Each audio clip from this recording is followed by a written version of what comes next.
ఇప్పుడు అర్జెంటుగా అంటే ఇంతవరకు కూడా మాది స్వతంత్ర దేశం అని చెప్పుకునేటటువంటి కాశ్మీర్ నాయకులు ఇప్పుడు అర్జెంటుగా భారతీయులు అయిపోయారు.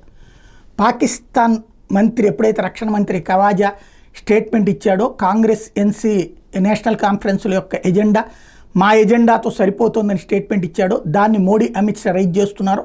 వెంటనే సీన్ మారిపోయింది. ఇప్పుడు అర్జెంటుగా నేను భారతీయ పౌరుణ్ణి పాకిస్తానీని కాదు అంటూ ఫరూక్ అబ్దుల్లా స్టేట్మెంట్ ఇచ్చాడు. పాకిస్తాన్కి భారత్ ఎన్నికలతో ఏం పని, ముందు మీ ప్రజాస్వామ్యం గురించి ఆలోచించుకోండి అంటూ వాళ్ళ అబ్బాయి ఒమర్ అబ్దుల్లా చెప్పుకొచ్చాడు. మీ పేదరికం కరువు సంగతి చూసుకోండి, మా గురించి ఎందుకు మీకు అంటూ పాకిస్తాన్ ఉద్దేశించి కాంగ్రెస్ మాట్లాడింది.